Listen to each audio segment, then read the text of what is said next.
தேவ சமூகத்திலே நாம் வரும்படியாக கர்த்தர் நமக்கு பெரிய காரியங்களை செய்திருக்கிறார். வானத்திலும் பூமியிலும் சகல அதிகாரங்களை படைத்த சர்வ வல்லமையுள்ள தேவன். அவர் அல்பாவும் ஒமேகாவும் ஆதியும் அந்தமுமான தேவன். மகிமை மகத்துவமுடைய பரிசுத்தமுள்ள தேவன் அவர். அந்த உண்மையான தேவனை, பரிசுத்தமுள்ள தேவனை நாம் ஆராதிக்க தொழுது கொள்ள இந்த சாயங்கால வேளையிலே தேவ கரத்திலே வரும்படியாக தேவன் நமக்கு பெரிய காரியங்களை கொடுத்திருக்கிறார். அப்படிப்பட்ட அந்த உண்மையுள்ள தேவனுக்கு, நன்மை செய்கிறவருக்கு இந்த நல்ல வேளையிலும் கூட ஒரு நிமிஷம் தேவ சமூகத்திலே நம்மை தாழ்த்தி நாம் ஜெபிக்கலாம். எங்களை நேசிக்கிற எங்கள் நல்ல ஆண்டவரே, கர்த்தராகிய இயேசு கிறிஸ்துவே, உம்மை துதிக்கிறோம், உம்மை ஸ்தோத்திரிக்கிறோம். கர்த்தர் தாமே நீர் நல்லவரும், நேற்றும் இன்றும் என்றும் மாறாதவரும், எண்ணிலடங்கா நன்மைகள் செய்கிறவரும், எங்களுக்காய் மரித்து உயிர் தெழுந்தவரும், எங்களுக்காக உம்முடைய ஜீவனையே கொடுத்த எங்கள் பரிசுத்தம் உள்ள தேவனை, உம்முடைய அன்பிற்காய், உம்முடைய இரக்கத்திற்காய், உம்முடைய தயவுக்காய், நீர் பாராட்டின எல்லா விதமான காரியங்களுக்காய் நன்றி சொல்லும். இந்த நல்ல வேளையிலே உம்முடைய பலத்த கரத்திலே இந்த விசேஷித்த வேத பகுதியை ஒப்பு கொடுத்து கர்த்தர் தொடர்ந்து உம்முடைய வார்த்தையின் மூலமாக எங்களோடு கூட பேச, அதில் உள்ள மகிமையான மகத்துவமான காரியங்களை அறிந்து கொள்ள, அதை புரிந்து கொள்ள தேவ இரக்கம் தொடர்ந்து தர வேண்டுமா. எங்கள் ஆண்டவரும் இரட்சகரும் மீட்பருமான கர்த்தராகிய இயேசு கிறிஸ்துவினுடைய பரிசுத்த நாமத்திலே ஆமென். கர்த்தர் தாமே உங்கள் ஒவ்வொருவரையும் ஆசீர்வதிப்பாராக. தேவ நாம மகிமைக்காக நாம் இந்த நேரத்திலே ஒரு பாடலை பாடி தொடர்ந்து நாம் தேவனுடைய வார்த்தைகளை நாம் தியானிக்கலாம். பாட்டு புத்தகத்திலே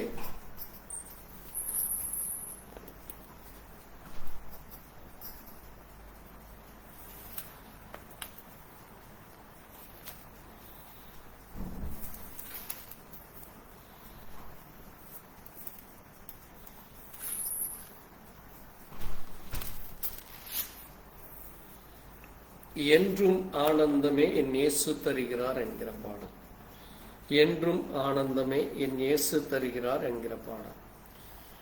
என்றும் ஆனந்தம் என் இயேசு தருகிறார், என்றும் ஆனந்தம் என் இயேசு தருகிறார்.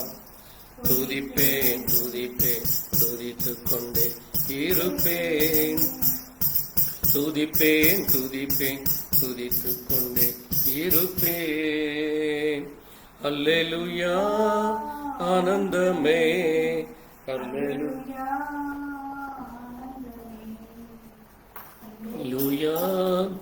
ஆனந்தமே, அல்லேலூயா ஆனந்தமே, என்றும் ஆனந்தம் என் இயேசு தருகிறார்.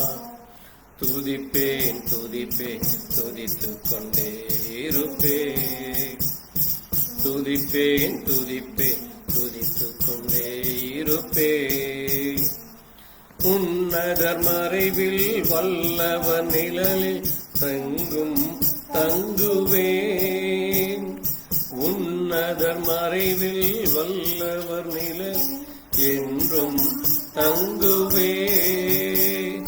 தேவனை நோக்கி அடைக்கல பாதை என்றே சொல்லுவே, தேவனை நோக்கி அடைக்கல பாதை என்றே சொல்லுவே. அல்லேலூயா ஆனந்தமே, அல்லேலூயா ஆனந்தமே, அல்லேலூயா ஆனந்தமே, அல்லேலூயா ஆனந்தமே. வழிகளில் எல்லாம் என்னை காக்க தூதர்கள் எனக்குண்டு, வழிகளில் எல்லாம் என்னை காக்க தூதர்கள் எனக்குண்டு. பாதம் கல்லில் மோதாமல் காத்து கரங்களில் ஏந்துவார், பாதம் கல்லில் மோதாமல் காத்து கரங்களில் ஏந்துவார். அல்லேலூயா அல்லேலூயா ஆனந்தமே, அல்லேலூயா ஆனந்தமே, அல்லேலூயா ஆனந்தமே, அல்லேலூயா ஆனந்தமே. தேவனை சார்ந்து வாழ்கின்ற எனக்கு என்றும் விடுதலை. தேவனை சார்ந்து வாழ்கின்ற எனக்கு என்றும் விடுதலை. அவரது நாமம் அறிந்த எனக்கு அவரே அடைக்கலம். அவரது நாமம் அறிந்த எனக்கு அவரே அடைக்கலம். அல்லேலூயா ஆனந்தமே, அல்லேலூயா ஆனந்தமே, அல்லேலூயா ஆனந்தமே, அல்லேலூயா ஆனந்தமே. என்றும் ஆனந்தம் என் இயேசு தருகிறார். துதிப்பேன் துதிப்பேன் துதித்துக் கொண்டே இருப்பேன். துதிப்பேன் துதிப்பேன் துதித்துக் கொண்டே இருப்பேன். ஆபத்து நேரும் கூப்பிடும் எனக்கு என்றும் பதிலுண்டு. ஆபத்து நேரும் கூப்பிடும் எனக்கு என்றும் பதிலுண்டு. என்னோடு இருந்து என்று விடுதலை கொடுத்து என்னை உயர்த்துவார். என்னோடு இருந்து விடுதலை கொடுத்து என்னை உயர்த்துவார்.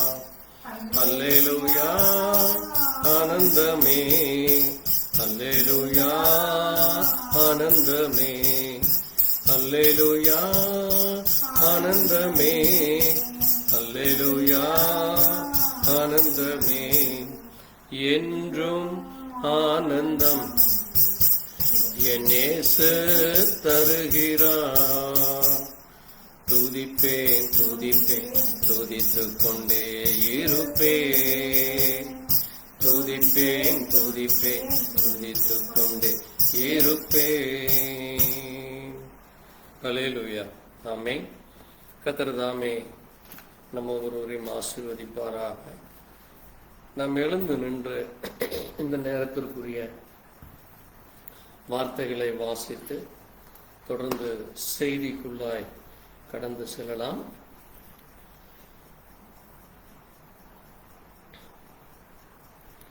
ரெண்டு சாமுவேல்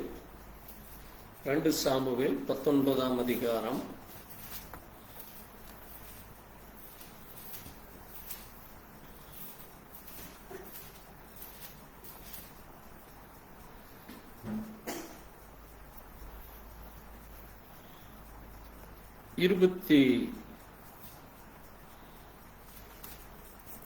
29ஆம் வசனத்திலிருந்து 24ஆம் வசனத்திலிருந்து 29 வரை நாம் வாசிக்கலாம். 2 சாமுவேல் 19ஆம் அதிகாரம் 24 முதல். சவுலின் குமாரனாகிய மேவிபோசேத்தும் ராஜாவுக்கு எதிர்கொண்டு வந்தான். ராஜா போன நாள் முதல் அவன் சமாதானத்தோடு திரும்பி வருகிற நாள் மட்டும் அவன் தன் கால்களை சுத்தம் பண்ணவும் இல்லை, தன் தாடியை சவரம் பண்ணவும் இல்லை, தன் வஸ்திரங்களை வெளுக்கவும் இல்லை. அவன் எருசலேமில் இருந்து ராஜாவுக்கு எதிர்கொண்டு வருகிற போது ராஜா அவனை பார்த்து, மேவிபோசேத்தே, நீ என்னோட கூட வராமல் போனது என்ன என்று கேட்டான். அதற்கு அவன், ராஜாவாகிய என் ஆண்டவனே, என் வேலைக்காரன் என்னை மோசம் போக்கினான். உமது அடியானாலே நான் முடவனானபடினால் ஒரு கழுதையின் மேல் சேலம் வைத்து அதன் மேல் ஏறி ராஜாவோட கூட போகிறேன் என்று அடியேன் சொன்னேன்.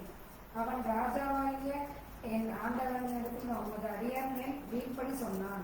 ராஜாவாகிய என் ஆண்டவனே, தேவனுடைய தூதனைப் போல் இருக்கிறார், உமது பார்வைக்கு நலமாய் தோன்றுகிறபடி செய்யும். ராஜாவாகிய என் ஆண்டவனுக்கு முன்பாக என் தகப்பன் வீட்டார் எல்லாரும் சாவுக்கு ஏதுவாக இருந்தீர்களே ஒழிய மற்றபடி அல்ல. ஆனாலும் உமது பண்டிகையை சாப்பிடுகிறவர்களோடு கூட உமது அடியனை வைத்து இன்னும் நான் ராஜாவினிடத்தில் முறையிட இனி எனக்கு என்ன நியாயம் இருக்கிறது என்றான். அப்பொழுது ராஜா அவனை பார்த்து, உன் காரியத்தை குறித்து அதிகமாய் பேசுவானே, நீயும் சீபாவும் இனத்தை பங்கிட்டுக் கொள்ளுங்கள் என்று நான் சொல்லுகிறேன் என்றான். வாசித்த வார்த்தைகளை நாம் தியானிக்க ஒரு நிமிஷம் கர்த்தருடைய கரத்திலே நாமே தாழ்த்தி நாம் செபிக்கலாம். எங்களை நேசிக்கிற எங்கள் நல்ல ஆண்டவரே, கர்த்தராகிய இயேசு கிறிஸ்துவின் அருமையான நாளிலே வாசித்த நம்முடைய சத்திய வார்த்தைகளுக்காக நன்றி செலுத்துகிறோம். தேவன் தாமே இந்த நல்ல நாளை எங்களுக்கு ஆசீர்வதித்து கொடுத்து வேதத்தின் மகத்துவங்கள், மகிமையான காரியங்கள், ஆசீர்வாதமான உன்னதமான காரியங்களை தியானிக்க தேவன் எங்களுக்கு இந்த நாளை கொடுத்திருக்காய். நன்றி அப்பா. ஆண்டவரே, நீர் தாமே வாசித்த வார்த்தைகளிலே மிக முக்கியமான அதனுடைய மகத்துவங்கள், மகிமையான காரியங்கள், அதிலே சொல்லப்பட்ட வேதத்தின் ரகசியங்களை புரிந்து கொள்ள, உணர்ந்து கொள்ள தேவன் தாமே எங்கள் மேல் ஒரு விஷயம் கூட இரக்கம் பாராட்டும். ஆவியான தேவன் எங்கள் மத்தியிலே நீர் அசைவாடி, நீரே வார்த்தையின் தேவன், வார்த்தையின் வெளிப்பாடாய் இருக்கிறேன். நீர் தாமே எங்களை கூட பேச வேண்டுமா, அதை நாங்கள் புரிந்து கொண்டு எங்கள் ஜீவியத்திலே நாங்கள் எப்படி ஜீவிக்க வேண்டும், எப்படிப்பட்ட காரியத்தை நாங்கள் அறிந்து கொள்ள வேண்டும் என்ற ஞானத்தை, புத்தியை தார். உம்முடைய கரத்தில் எங்கள் ஒவ்வொருவரையும் ஒப்புக் கொடுக்கிறோம். கர்த்தர் தாமே ஆசீர்வதித்து தேவ ஞானத்தை, தேவ புத்தியை எங்களுக்கு தர வேண்டுமா, இயேசு கிறிஸ்துவினுடைய பரிசுத்த நாமத்திலே ஆமென். உட்காரலாம். ஆண்டவராக இயேசு கிறிஸ்துவின் இனிய நாமத்திலே உங்களுக்கு வாழ்த்து சொல்லுகிறேன். இந்த நேரத்திலே நாம் வாசித்த ஒரு முக்கியமான ஒரு காரியத்தை நாம் இன்றைக்கு தியானிக்க போகிறோம். வேதத்திலே அநேக பெயர்கள் இருக்கிறது. இங்கே நாம் ஒரு முக்கியமான ஒரு மனிதனை நாம் இன்றைக்கு தியானிக்க போகிறோம். இந்த மோவி போசேத், இவனுடைய பெயர் மோவி போசேத் என்று நாம் இங்கே வேதத்திலே வாசிக்கிறோம். இந்த மோவி போசேத் யார் என்று நாம் அறிந்து கொள்ள வேண்டும். இந்த மோவி போசேத்துக்கும் தாவீதுக்கும் என்ன உள்ளது, ஏன் அவன் தாவீதை இடத்திலே ஒரு காரியத்தை பேசும் பொழுது தாவீது சொன்ன அந்த காரியம் அங்கே 29ஆம் வசனத்திலே பார்க்கிற பொழுது, ராஜா அவனை பார்த்து, உன் காரியத்தை குறித்து அதிகமாய் பேசுவானேன், நீயும் சீபாவும் நிலத்தை பங்கிட்டுக் கொள்ளுங்கள் என்று நான் உனக்கு சொல்லுகிறேன் என்று அங்கே பார்க்கிறோம். ஆங்கிலத்திலே வாசிக்கிற பொழுது, அந்த king said unto him, why speaks thou any more of the matter?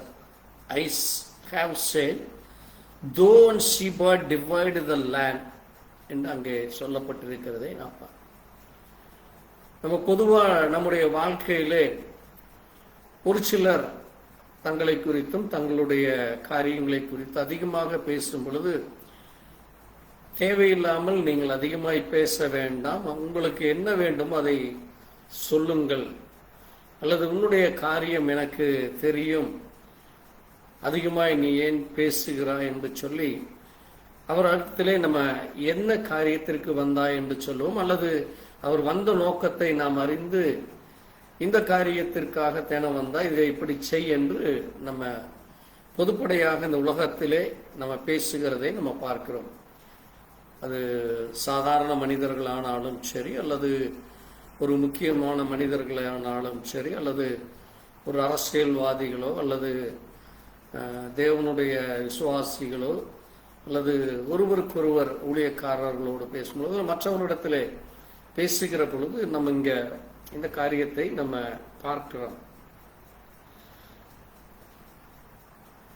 ஏன் அப்படி தாவீது அவனை பார்த்து சொல்ல வேண்டும்? ஏன்னா வேதத்துல இந்த காரியம், இப்படி ஒரு வார்த்தைகள் அங்கே நம்ம வெகு அபூர்வமாகத்தான் பார்க்க முடியும். அப்போ இந்த மோவி போசேத் என்ன காரியம் செய்தான்? ஏன் ராஜா அவனை பார்த்து அப்படி சொல்ல வேண்டும்? அது மட்டுமல்ல, அவனுக்குள்ள நிலத்தை இன்னொருவனாகிய ஷீபாவுக்கும் பங்கிட்டுக் கொள் என்று சொல்லுகிறதை நம்ம கவனிக்க வேண்டியதா இருக்கு. இந்த மோவி போஷேத் யார் என்று நம்ம பார்க்கிற பொழுது அங்கே மோவி போஷேத்தை குறித்து ஒன்று சாமுவேல் புஸ்தகத்திலே நாம் பார்க்கிற பொழுது 1 சாமுவேல்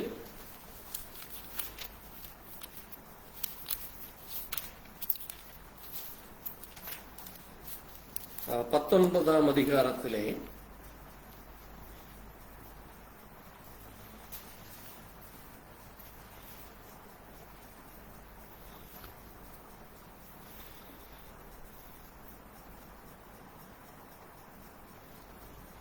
ஒன்பதாம் அதிகாரத்திலே 1 சாமுவேல் 9ஆம் அதிகாரத்திலே நாம் இந்த மோவி போஷேத்தை குறித்து நம்ம பார்க்கிறோம்.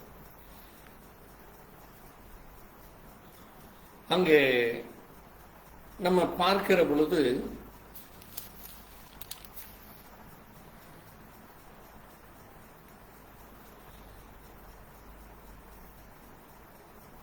வாசிக்கிற பொழுது வாசிப்போம்.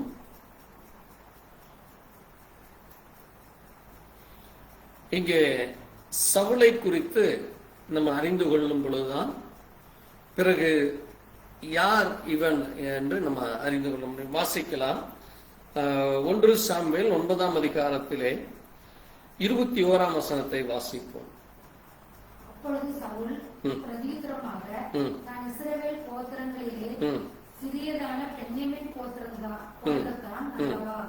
பென்யமீன் கோத்திரத்து குடும்பங்களில் எல்லாம் என் குடும்பம் அகமானது அல்லவா? நீர் இப்படிப்பட்ட வார்த்தையை என்னிடத்தில் சொல்வானேன் என்றான். போதும் பாருங்க. இந்த சவுல் இஸ்ரவேல் கோத்திரத்திலே சிறிய கோத்திரம் என்று அங்கே ஸ்மாலஸ்ட் ஆஃப் த ட்ரைப் என்று தன்னை தாழ்த்தி கொண்டு பேசுகிறதை நம்ம பார்க்கிறோம். ஏன் இஸ்ரவேல் கோத்திரத்திலே பென்யமீன் கோத்திரமானது சிறுமைப்பட்டது என்று நமக்கு தெரியும். அது ஒரு மிக முக்கியமான ஒரு செய்தி. கர்த்தருக்கு சித்தமானால் அதை குறித்து நம்ம தியானிக்கலாம்.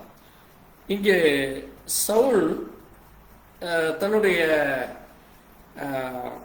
அவன் அரசராக தெரிந்தெடுத்ததற்கு முன்பாக சாமுவேலுக்கு சென்று சந்திக்கிற பொழுது அங்கே சவுலும் சாமுவேலும் பேசிக்கொள்கிற ஒரு முக்கியமான ஒரு காரியமாக இருக்கிறதை நம்ம பார்க்க முடியும். ஆகவேதான் அங்கே சவுல் தன்னை அப்படிப்பட்ட காரியத்திலே அவன் பேசுகிறதை நம்ம பார்க்கிறோம். அது மட்டுமல்ல, அங்கே நம்ம 9வது வசனத்திலே நாம் வாசிக்கிற பொழுது அங்கே சாமுவேலை குறித்து, சாமுவேல் அந்த நாட்களிலே ஒரு தீர்க்கதரிசியாக இருக்கிறார். சாமுவேலும் இங்கே சவுலை நேரடியாக சந்திக்க தேவனுடைய கிருபையினாலே அங்கே சவுலை சந்திக்க வருகிறார். அதற்கு முன்பாகவே சவுல் சாமுவேலை சந்திக்க தன்னுடைய அங்கே கழுதை காணாமல் போனதால் அதை குறித்து அவன் சந்திப்பதற்காக வருகிறார்கள். அங்கே இடையிலே அவர்கள் சந்திக்கிறதை நம்ம பார்க்க முடியாது. இப்போ நம்ம ஒரு முக்கியமான காரியத்தை பார்க்கலாம். இங்கே சவுலுடைய மகன் யோனத்தான் என்று நமக்கு தெரியும். சவுலுடைய மகன் தான் யோனத்தான். அப்ப சவுலுக்கு பிறக்கிற இந்த யோனத்தான் சவுலும் அங்கே தேவனுக்கு பிரியமில்லாத சில காரியங்களை செய்கிறதை நம்ம பார்க்க முடிகிறது. அங்கே இதே 1ஆம் சாமுவேலிலே அங்கே அவர்கள் செய்கிற ஒரு சில தவறான காரியங்களினாலே தேவன் அவர்களை பிரஜாதிகளுடைய கையிலே ஒப்புக் கொடுத்து அவர்கள் மரிக்கிறதை பார்க்கலாம். ஆனாலும் அதற்கு முன்பாக சவுலுடைய மகனாகிய யோனத்தானும் தாவீதும் அங்கே ஒருவரை ஒருவர் நண்பர்களாக அவர்கள் மாறி அங்கே தாவீதும் அவனும் ஒரு உடன்படிக்கை செய்து கொள்கிறார்கள். தாவீதும் அவனும் ஒரு உடன்படிக்கை செய்து அங்கே நிச்சயமாகவே நான் உன்னுடைய குடும்பத்தை, உன்னுடைய காரியங்களை நான் பொறுப்பெடுத்துக் கொள்வேன் என்று சொல்கிறதை நம்ம வேதத்திலே நம்ம வாசிக்க முடிகிறது. அப்படி அங்கே சவுலுக்கும் தாவீதுக்கும் யோனத்தானுக்கும் உடன்படிக்கை ஏற்பட்டு அந்த உடன்படிக்கை அங்கே சவுலும் யோனத்தானும் மரித்த பிறகு சவுலும் யோனத்தானும் மரித்த பிறகு அங்கே தாவீது சிங்காசனத்திலே வந்து அமர்கிறார். சவுலுக்கு பதிலாக தாவீது சிங்காசனத்திலே வந்து அமர்ந்த பிறகு அவன் தன்னுடைய படைத்தளபதிகளை பார்த்து, இங்கே வேறு யாராவது இருக்கிறார்களா சவுலுடைய குடும்பத்திலே என்று கேட்கிற பொழுது அங்கே ஒரு வேலைக்காரன் அவனை பார்த்து சவுலுடைய வீட்டிலே 9ஆம் அதிகாரம் வாசிக்கலாம். 2 சாமுவேல் 9ஆம் அதிகாரத்திலே வாசிங்க, முதல் வசனத்திலிருந்து.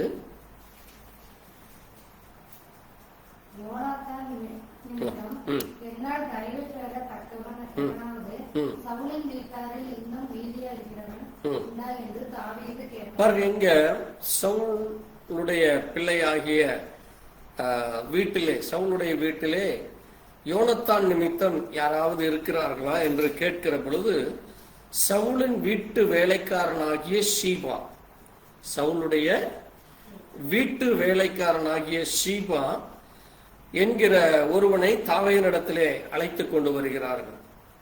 அப்ப அந்த சீபா தாவீதினிடத்திலே வரும்பொழுது தாவீது அவனை கேட்கிறான், நீதான் சீபாவா என்று கேட்கிறான்.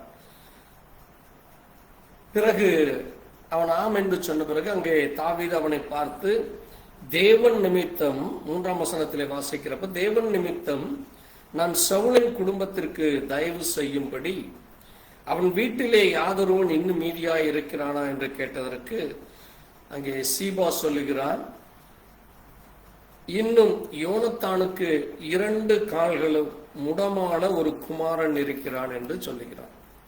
2 கால்களும் முடமான ஒரு லேம் பாய், ஒரு முடமான ஒரு மகன் இருக்கிறதை நம்ம அங்கே அவன் சொல்லுகிறான்.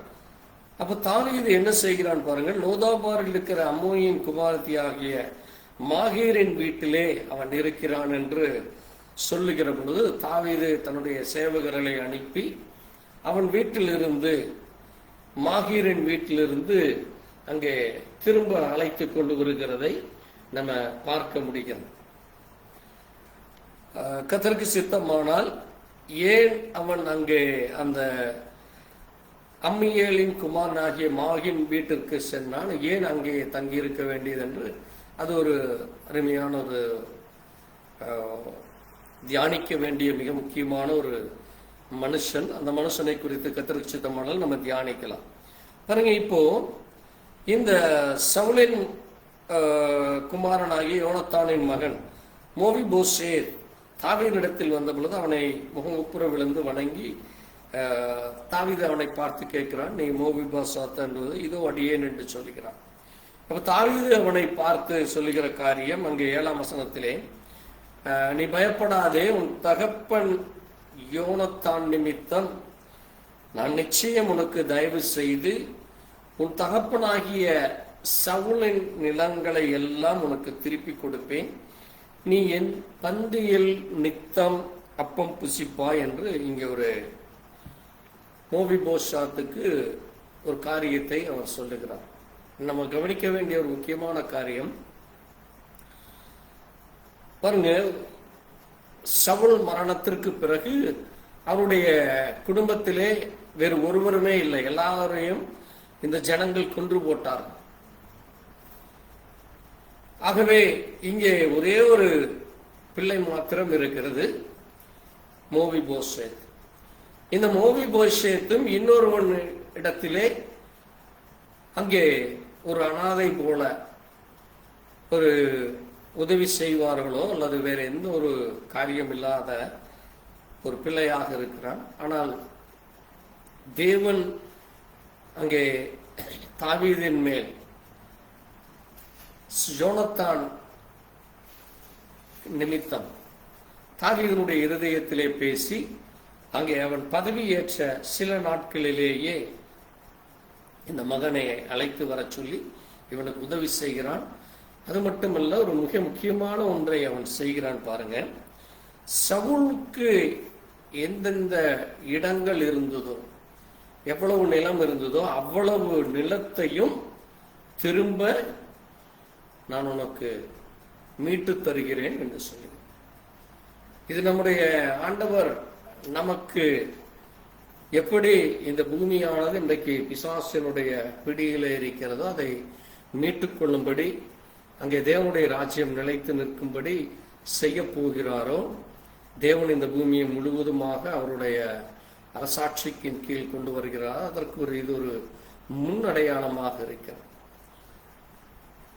அப்படி அதை திரும்ப கொடுத்து, அது மட்டுமல்ல, நீங்க இங்க கவனிச்சீர்களானால் இங்க ஒரு முக்கியமான ஒரு காரியத்தை நம்ம பார்க்க வேண்டியதாக இருக்கிறது. அது என்ன என்று நம்ம கவனிக்கிற பொழுது, மேவிபோசேத்துக்கு தாவீது அந்த இடத்தை திருப்பி கொடுத்தது மட்டுமல்ல, அவனுக்குரிய ஒரு மிக முக்கியமான ஒரு விஐபி கேட்டகரியில ராஜ குமாரர்களுக்கு உரிய அந்த மரியாதையை அவர் திருப்பி தருகிறதை நம்ம இங்கே கவனிக்க வேண்டும். ஆகவே பாருங்கள், அங்கே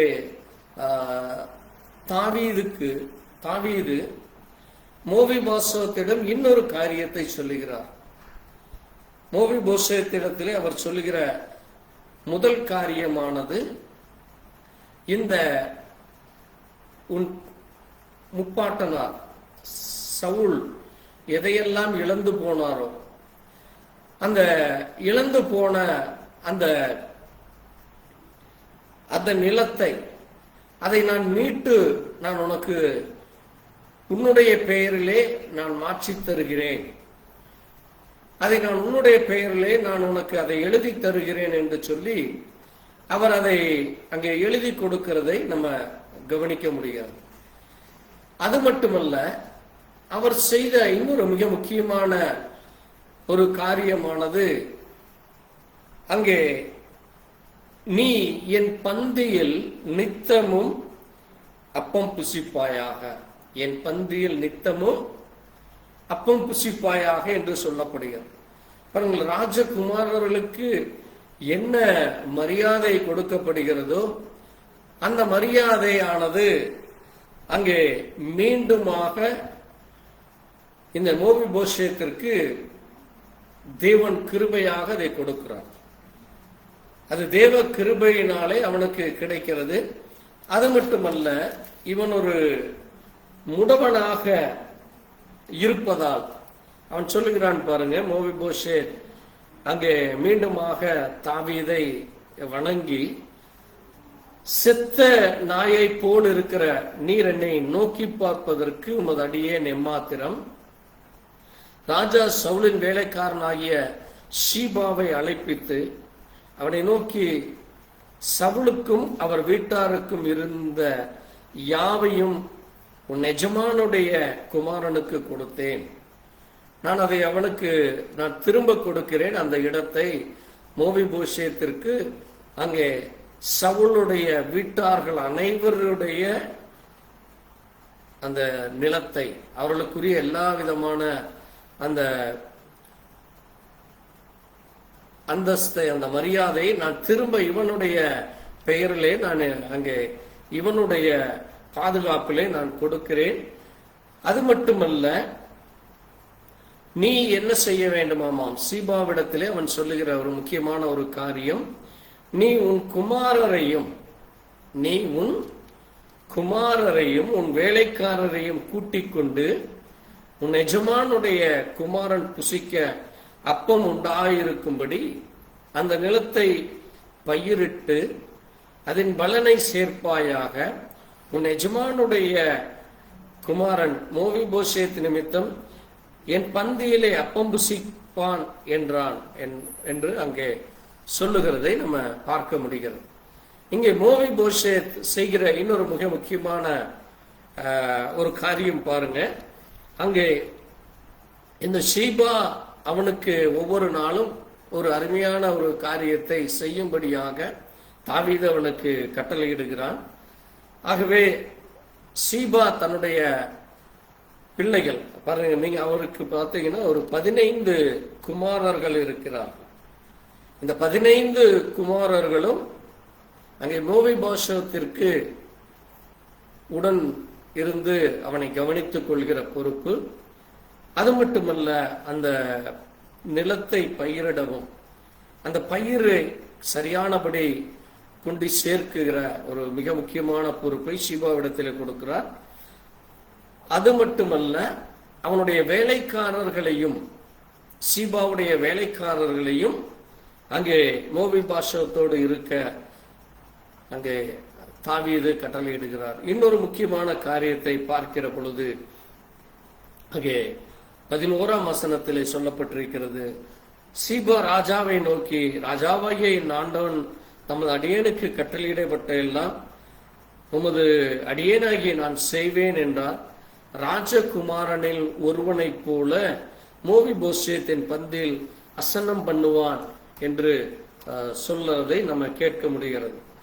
அங்கே அவர் சொல்லுகிற அந்த ஒரு முக்கியமான காரியத்தை நம்ம பார்க்க வேண்டியதாக இருக்கிறது. மோவிபோசேத்தை அங்கே ராஜகுமாரர்களில் ஒருவனாக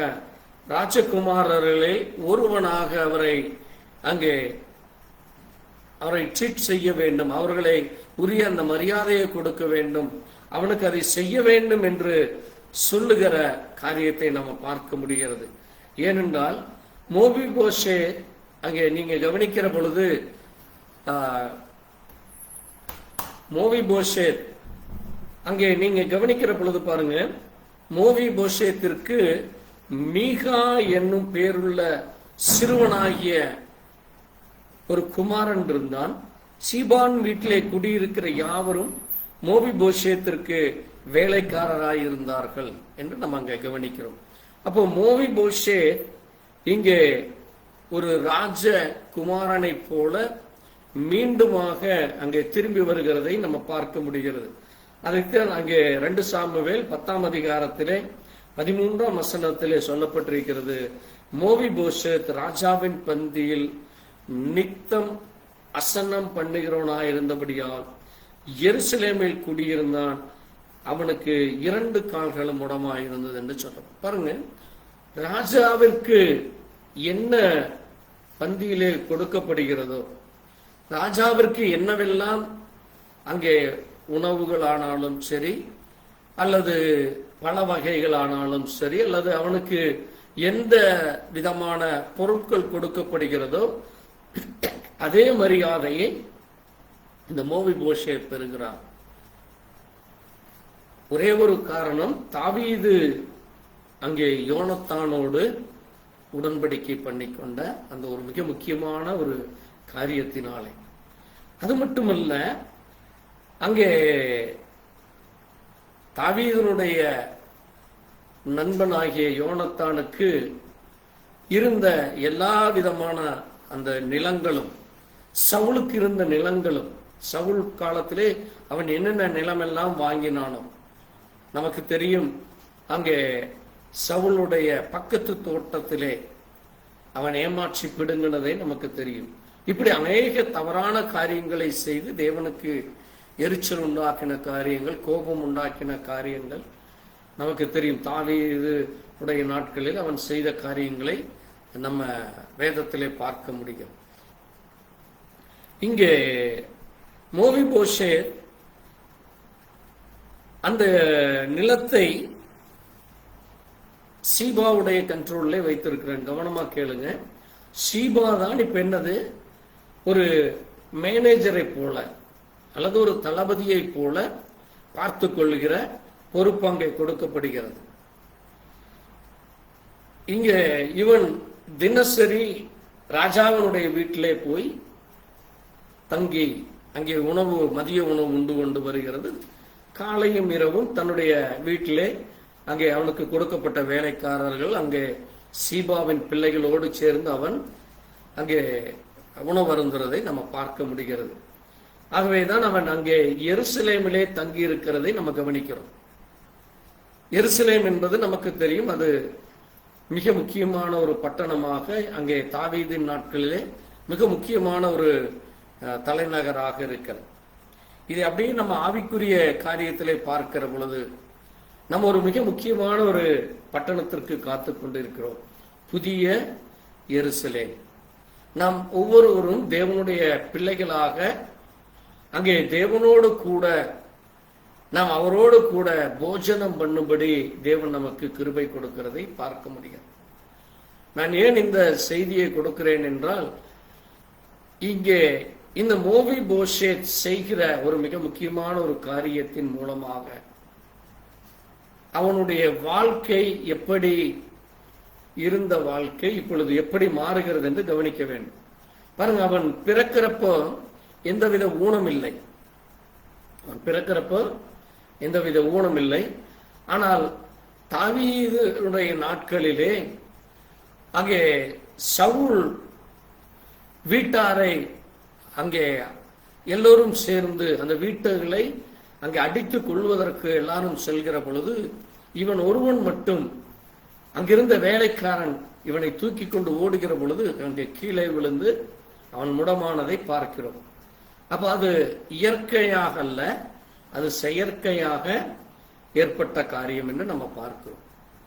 அது மட்டுமல்ல, சுமார் 10-15 ஆண்டுகள் அவன் முடத்திலேயே தான் இருக்கிறான். அவனுக்கு உதவி செய்ய யாரும் இல்லை. அவன் ஒரு வேலைக்காரருடைய வீட்டிலே தங்கி எந்த விதமான ஒரு கவனிப்பும் இல்லாமல் இருந்து கொண்டிருக்கிறான். ஆனால் இப்பொழுது தேவ கிருபையினாலே அவனுக்கு மறுபடியுமாக மோபிபோசேத்திற்கு தாவீதினுடைய கண்களிலே கிருபை கிடைத்து யோனத்தான் நிமித்தம் தாவீது அங்கே மோபிபோசேத்திற்கு உதவி செய்கிறதை கவனிக்கிறோம். அதை அப்படியே நம்முடைய ஜீவியத்தில் எடுத்து பொருத்தி பார்க்கிற பொழுது பாருங்க, தேவன் ஒன்றுக்கும் இல்லாத நம்மை உலகத்திலே நம்ம என்ன ஆகிவிட்டோம்?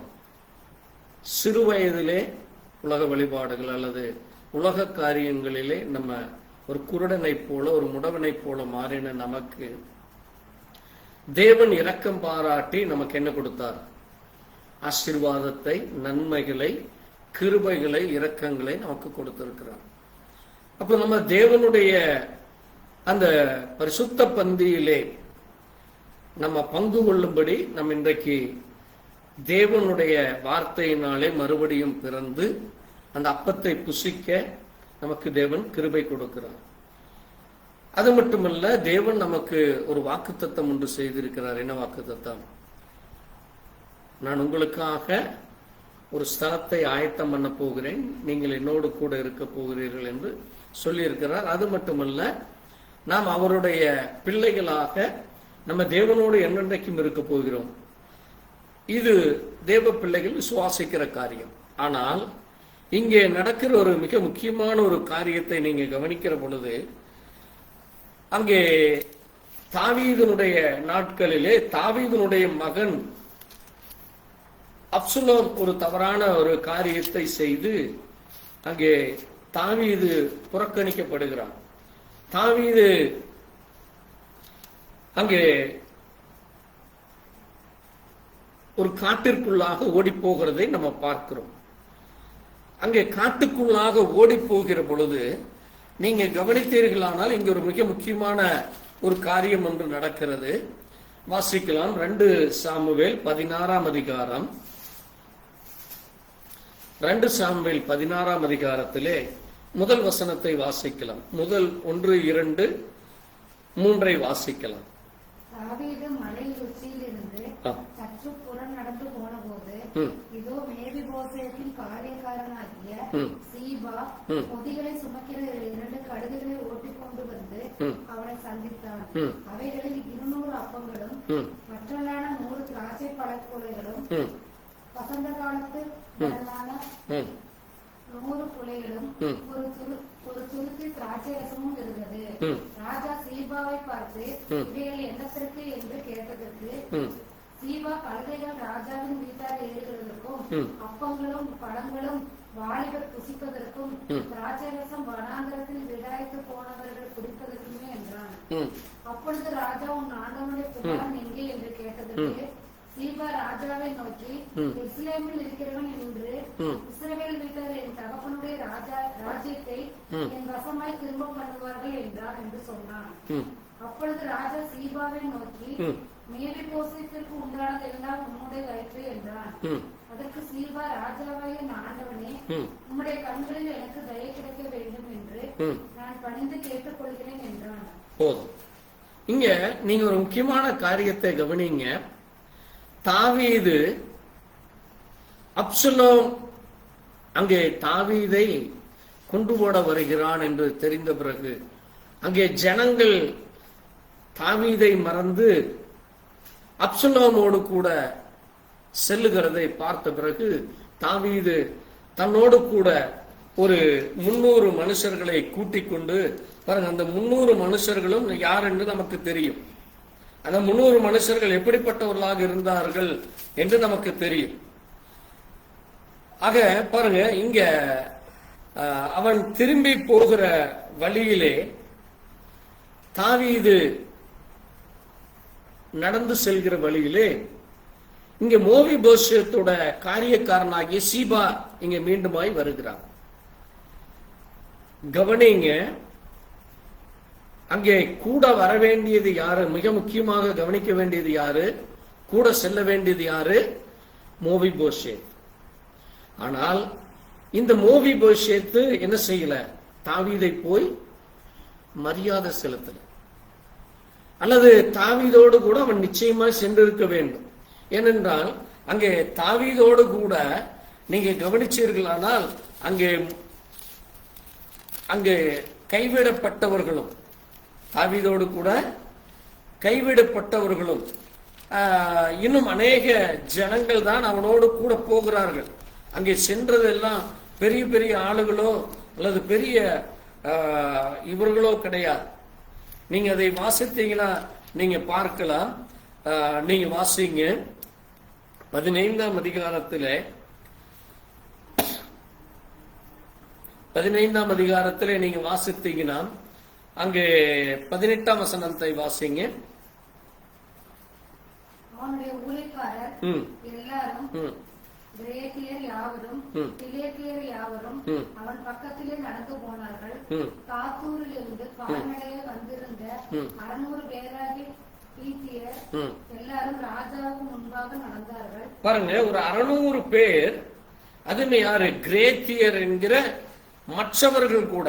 அடுத்தது யாருங்க? பிலாத்தியர். இப்படி ஒரு 600 பேர் அங்கே காத்தூர்ல இருந்து கால்நடையாக அங்கே நடந்து போகிறார்.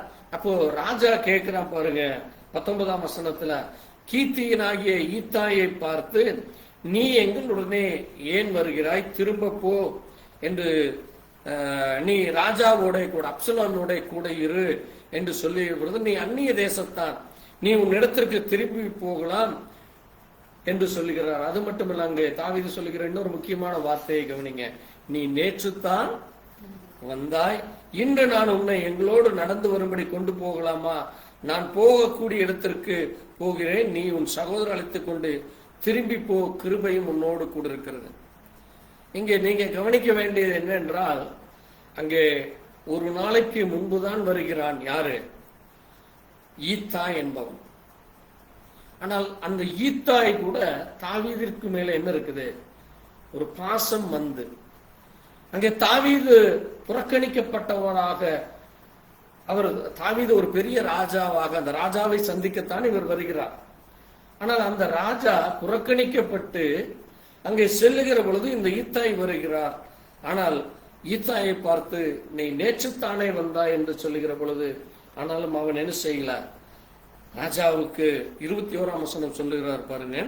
ஈத்தாய் ராஜாவுக்கு பிரதித்திரமாக, ராஜாவாகிய என் ஆண்டவன் எங்கே இருப்பாரோ, உமது அடியேனும் செத்தாலும் பிழைத்தாலும் இருப்பேன், கர்த்தருடைய ஜீவனையும் ராஜாவாகிய ஆண்டவனுடைய ஜீவனை கொண்டு சொல்லுகிறேன் என்று சொல்லுகிறதை நம்ம பார்க்கிறோம். அது மட்டுமல்ல, அங்கே கீத்தியனாகிய ஈத்தாயும் அவனோடு கூட இருந்த எல்லா மனுஷரும் அவனோடு இருக்கிற எல்லா பிள்ளைகளும் நடந்து போறான். அவனுடைய பிள்ளைகளும் நடந்து போறான். இதைய நீங்க அப்படியே நம்முடைய வாழ்க்கையில எடுத்து பொருத்தி பாருங்க. நம்ம இன்னைக்கு தேவனை அறிஞ்சிருக்கிறோம்.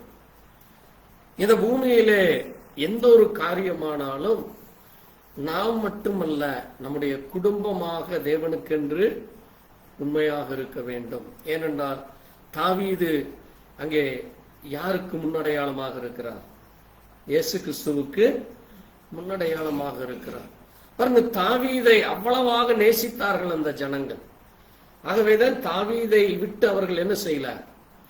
அவர்களும் விலகிச் செல்லவில்லை. குடும்பத்தோடு அங்கே, அதுவும் பாருங்க, அவர்கள் ஒன்றும் ராஜ வாழ்க்கை வாழ அல்ல.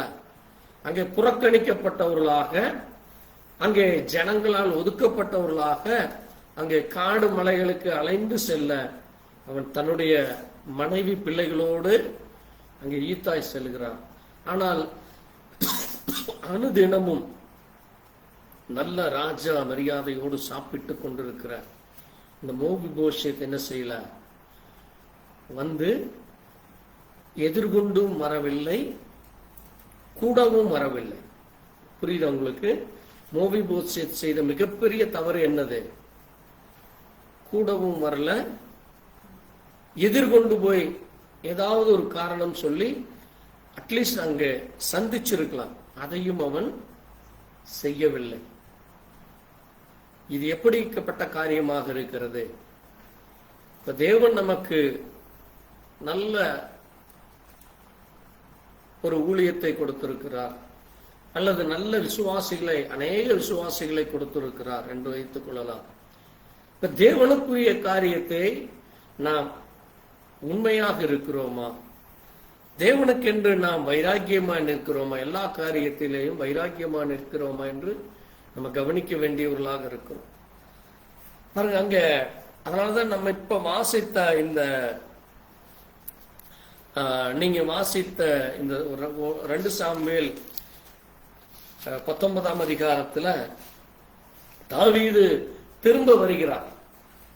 தாவீது பட்டணத்துக்கு திரும்ப வந்து அங்கே மேவிபோசேத் அங்கே எதிர்த்துல வருகிறார். வாசிக்கலாம் இன்னொரு முறை, 25ஆம் வசனம் வாசிக்கலாம். 2 சாமுவேல் 19:25 வாசிப்போம். அவன் எருசலேமிலிருந்து ராஜாவுக்கு எதிர்கொண்டு வருகிற போது ராஜா அவனை பார்த்து, மேவிபோசேத்தே, நீ என்னோட கூட வராமல் போனது என்ன? பாருங்க, நீ ஏன் என்னோடு கூட வராமல் போனாய்? நீ ஏன் என்னோடு கூட வராமல் போனாய்? இதை நம்ம அப்படியே நம்முடைய வாழ்க்கையில திருப்பி பார்க்கலாம்.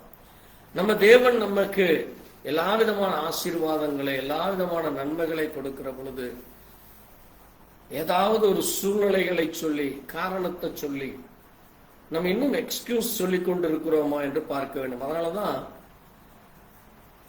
அங்கே தாவீது அவனை பார்த்து ஒரு வார்த்தை சொன்னார். என்ன சொன்னாரு? 29ஆம் வசனத்துல வாசிப்போம். 29. உன் காரியத்தை குறித்து அதிகமாய் பேசுவானே, நீ தேவையில்லாம எப்ப அதை இதையும் பேசிட்டு இருக்கிற? இப்ப அவன் என்ன குறை சொல்றான் பாருங்க. மேவிபோசேத் என்ன சொல்றான்? நான் வரலான்னு தான் இருந்தேன், வேலைக்காரன் என்னை ஏமாற்றி விட்டான், வேலைக்காரன் என்னை கொண்டு செல்லலை. அப்ப அவனுக்குள்ள என்ன இருக்குது? நல்லா 3 வேளை சாப்பிட்றதுக்கு என்ன கிடைக்குது? ராஜ விருந்து அங்கே கிடைக்கிறது. திரும்ப கிடைத்த அங்கே நிலங்கள், அங்கே தாவீது மேவிபோசேத்திற்கு சவுலுடைய எல்லா நிலங்களை கொடுத்து, அங்கே சீபாவுடைய பிள்ளைகளையும் சீபாவுடைய வேலைக்காரர்களையும் கொடுத்து அவன் ஒரு சொகுசு வாழ்க்கை வாழ்ந்து கொண்டிருக்கிறான். அவன் எல்லாவற்றையும் மறந்து அவன் என்ன செய்து கொண்டிருக்கிறான்? எல்லாவற்றையும் மறந்து ஒரு ராஜ வாழ்க்கை வாழ்ந்து கொண்டிருப்பதாலே அங்கே தாவீது அவன் உதவி செய்த மனுஷன். தாவீதுனாலதான் அவன் இன்னைக்கு என்ன வாழ்க்கையை வாழ்ந்துட்டு இருக்கிறான்? ராஜ வாழ்க்கை வாழ்ந்துட்டு இருக்கிறான்.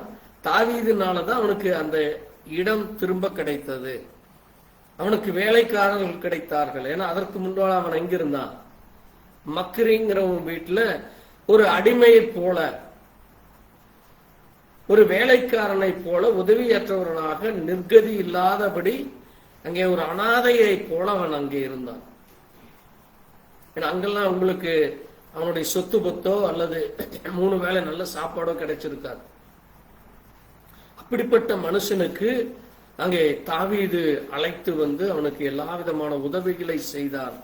ஆனால் தாவீதுனுடைய மனம் நோகும்படி அவன் செய்ததினாலே தாவீது திரும்ப கேட்கிறான், ஏன் என்னை வந்து சந்திக்கவில்லை என்று கேட்கிற பொழுது அவன் காரணம் சொல்லுகிற பொழுது பாருங்க, அவன் சொல்றான் பாருங்க 28ல, ராஜாவாகிய என் ஆண்டவனுக்கு முன்பாக என் தகப்பன் வீட்டார் எல்லோருக்கும் சாவுக்கு ஏதுவாய் இருந்தார்கள் எல்லாம், மற்றபடி அல்ல. ஆனாலும் அது பந்தியில சாப்பிடுவதற்கு அடியேனை வைத்தீர். நான் இன்னும் ராஜாவினிடத்தில் முறையிட இனி எனக்கு என்ன இருக்கிறது என்று சொல். எனக்கு சாப்பாடு கொடுத்தீங்க, இதை கொடுத்தீங்க, அதை கொடுத்தீங்க, ஆனா எங்க அப்பா வீட்டுக்காரங்க ஒன்னும் பெரிய குத்தம் செய்யல என்று சொல்லி தன்னுடைய தாய் தகப்பனை, தன்னுடைய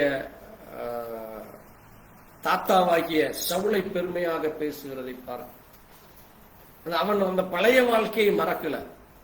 அதான் இன்றைக்கு அநேக அது விசுவாசிகளுடைய வாழ்க்கையில பொருத்தி பார்த்தாலும் சரி, ஊழியக்காரர்களுடைய வாழ்க்கையில பொருத்தி பார்த்தாலும் சரி, நீங்க எப்படிப்பட்ட மனநிலையில இருக்கிறீங்க?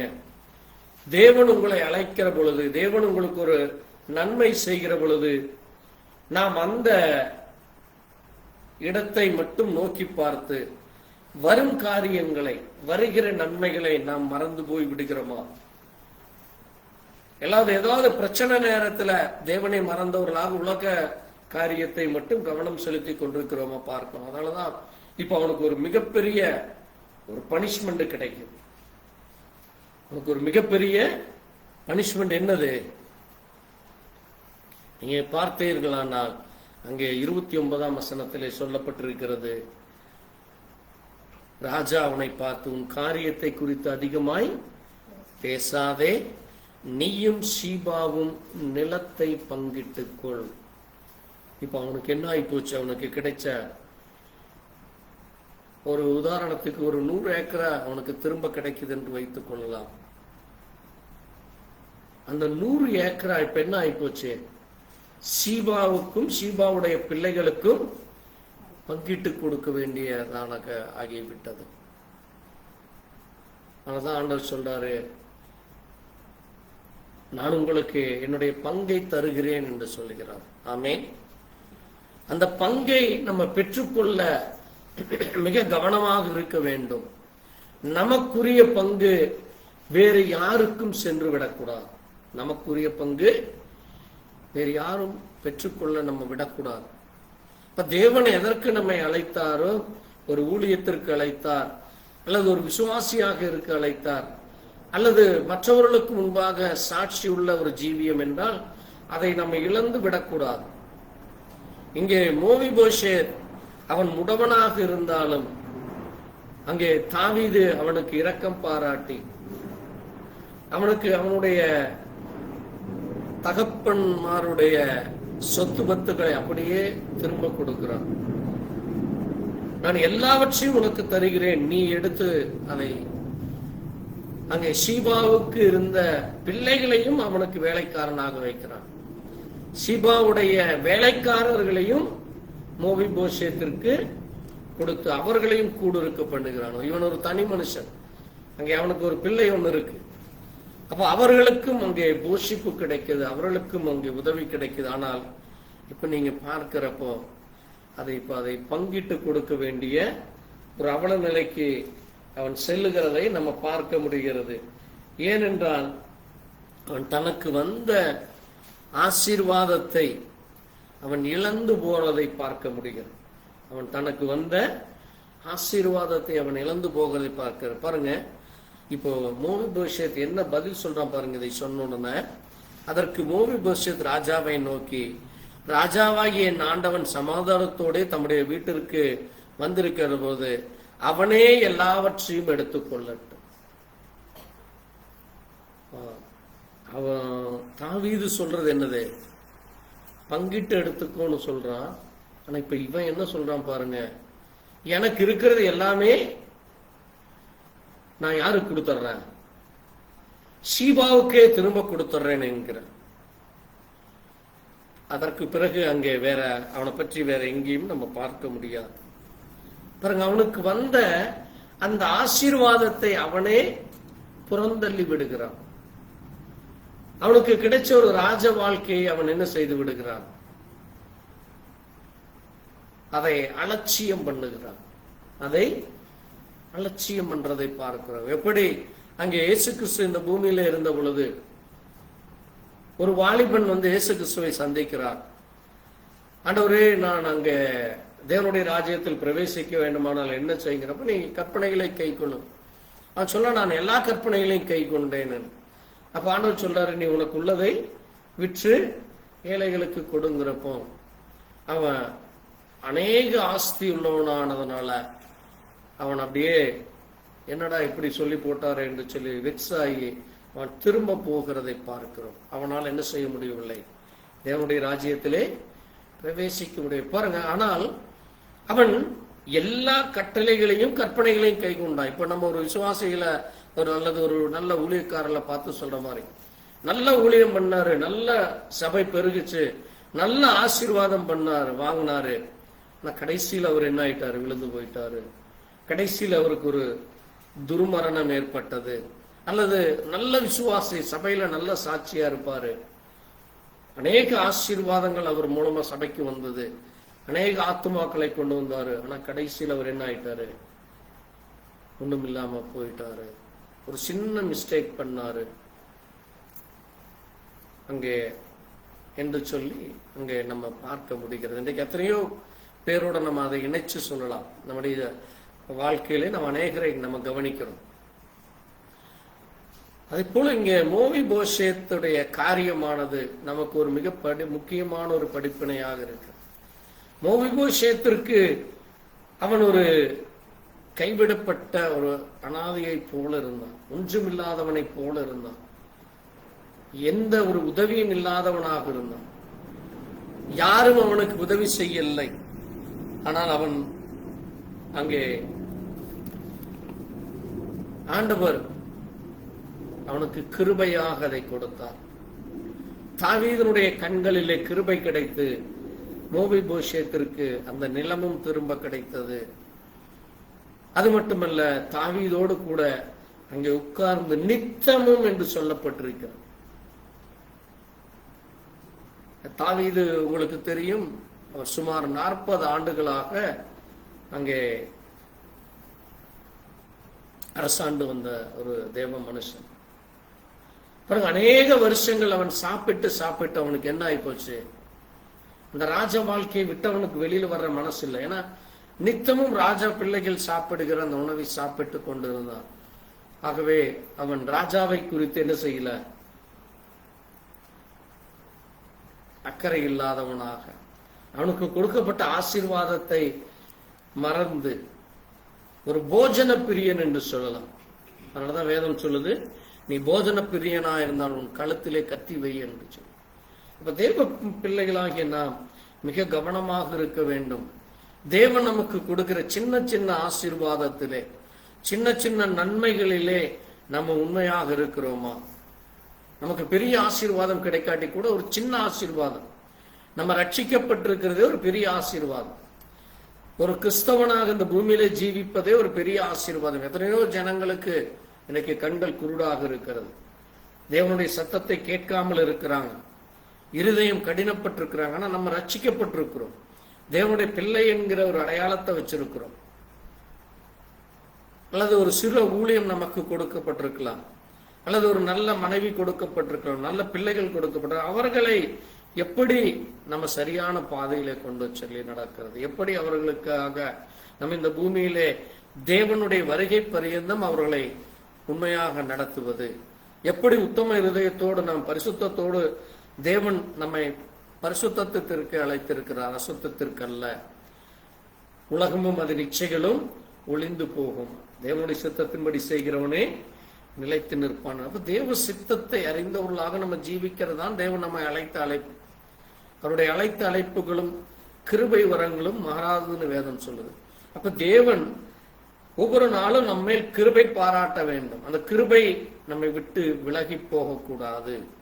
பாருங்க, இங்க மோபிபோஷேத்திற்கு அந்த கிருபை போய்விட்டது. அவன் ஜீவனோடு இருக்கிறான், ஆனால் அவனுக்குள்ள என்ன இல்லை, ஒண்ணுமே இல்லை. அவன் இப்ப மறுபடியும் ஒரு எம்டி ஹேண்டா தான் இருக்கிறான். அவன் தனக்குள்ளதையும் என்ன செய்தான், அங்கே சீபாவும் எடுத்துக்கொள்ளட்டும் என்று சொல்லுகிறான். பாருங்க, அப்ப அவனுடைய மனநிலை எந்த அளவுக்கு அவனுடைய கடின மனநிலையாக மாறுகிறது என்று பார்க்க வேண்டும். ஆகவே தேவ பிள்ளைகள் நம்ம மிக முக்கியமாக கவனிக்க வேண்டியது, தேவன் நமக்கு இந்த பூமியிலே கொடுத்தவற்றை, நமக்கு கொடுத்த சின்ன ஊழியமானாலும் சரி, சின்ன குடும்பமானாலும் சரி, சின்ன சபையானாலும் சரி, அதை மிக கவனத்தோடு, உண்மையான இருதயத்தோடு, உத்தமமான இருதயத்தோடு நாம் அதை கொண்டு செல்ல வேண்டும். அதனாலதான் ஆண்டவர் அங்கே 10 காசு கொடுத்தவங்கிட்டையும் 5 காசு கொடுத்தவங்கிட்டையும் 2 காசு கொடுத்தவங்கிட்டையும் 1 காசு கொடுத்தவங்கிட்டே அவர் கணக்கு கேட்கிறார். அதை நம்ம கவனமா பார்க்க வேண்டும். நம்ம இடத்துல ஒரு 10 விசுவாசி இருக்கணும். அந்த 10 விசுவாசியும் சரியானபடி கொண்டு செல்ல வேண்டும். 5 விசுவாசி அதையும் சரியானபடி, 2 விசுவாசி அதுவும், 1 விசுவாசி இருந்தா அந்த 1 விசுவாசியும் நம்ம என்ன செய்ய வேண்டும், சரியாக கொண்டு செல்ல வேண்டும். நம்ம குடும்பத்துல பிள்ளைகள் இருந்தாலும் சரி, மனைவி அல்லது கணவன் மனைவி மட்டும் விசுவாசியா இருக்கலாம். அப்ப அவர்களை அங்கே கணவனோ அல்லது மனைவி ரட்சிக்கப்பட்டிருக்கலாம். அங்கே கணவன் ரட்சிப்புக்குள்ள வந்தா அந்த கணவனை சரியானபடி தேவனுக்குள்ள வழிநடத்த மனைவி அறிஞ்சிருக்கும். அல்லது கணவன் ரட்சிக்கப்பட்டிருந்தா மனைவியை சரியானபடி வழிநடத்த வேண்டும். அல்லது பிள்ளைகள், இந்த பிள்ளைகளை சரியானபடி வழிநடத்த வேண்டும். அது தேவன் நமக்கு கொடுத்த பொறுப்பாக இருக்கிறது. ஆகவே தேவனுடைய பிள்ளைகளாகிய நாம் மிக கவனமாக கை கொள்ள வேண்டும். பாருங்க, அங்கே தாவீது சொல்கிறார், நீயும் சீபாவும் நிலத்தை பங்கிட்டுக் கொள் என்று நான் சொல்லுகிறேன் என்கிற பொழுது அவனை அதையும் இழந்து போகிறதை பார்க்கிறோம். தேவ பிள்ளைகளாகி நாம் மிக கவனமாக இருந்து, மோபிபோஷேத்திற்கு அங்கே தேவன் பெரிய கிருபைகளை செய்தார். அதை போல நமக்கும் தேவன் பெரிய கிருபைகளை செய்ய ஒவ்வொரு நாளும் நம்ம ஜீவனோடு இருக்கிறதே பெரிய காரியம். ஒவ்வொரு நாளும் தேவனுக்கென்று வைராக்கியமாக இருப்பது பெரிய காரியம். தொடர்ந்து நாம் உண்மை உத்தமான இருதயத்தோடு நம்முடைய ஜீவியமானது தேவனுக்கு பிரியமாக இருக்க கர்த்தர் இரக்கம் பாராட்டுவாராக. கேட்ட செய்திக்காய் நாம் நன்றி சொல்லி நாம் செபிக்கலாம். எங்களை நேசிக்கிற எங்கள் நல்ல ஆண்டவரே, கர்த்தராகிய இயேசு கிறிஸ்துவின் அருமையான நாளிலே வாசித்த சத்திய வார்த்தைகளுக்காய் நன்றி செலுத்துகிறோம். கர்த்தர் தாமே இந்த நல்ல நேரத்திலே ஆண்டவரே மோபிபோஷேத்தை குறித்து தியானிக்க, அவனுடைய ஜீவியத்திலே காணப்பட்ட காரியங்கள், அவனிலே காணப்பட்ட காரியங்களை எவ்விதமாய் தாவீது அவனுக்கு ஒரு நன்மைகளை கொடுத்தான், எவ்விதமாய் அவனுக்கு அந்த ராஜ்ய உபசரிப்பு கொடுக்கப்பட்டது. ஆனால் தாவீது அங்கே தனக்குரியதை அங்கே இழந்து போன பொழுது அவனை சந்திக்க வராமல் அங்கே எருசலேமிலே தங்கி இருந்ததை பார்க்கிற காரியத்தை குறித்து தாவீது கேட்கிற பொழுது அவன் சாக்கு போக்கு சொல்லுகிறதை பார்க்க முடியும். நீ உன்னை குறித்து அதிகம் பேசுவானேன் என்று சொல்லி அவனுக்கு கொடுத்த அந்த நிலத்தை பங்கிட்டுக் கொள்ளும்படியா, அவனுடைய ஊழியக்காரனுக்கு அதை பங்கிட்டுக் கொடுக்கும்படியாக அதை செய்ததை பார்க்க முடியும்.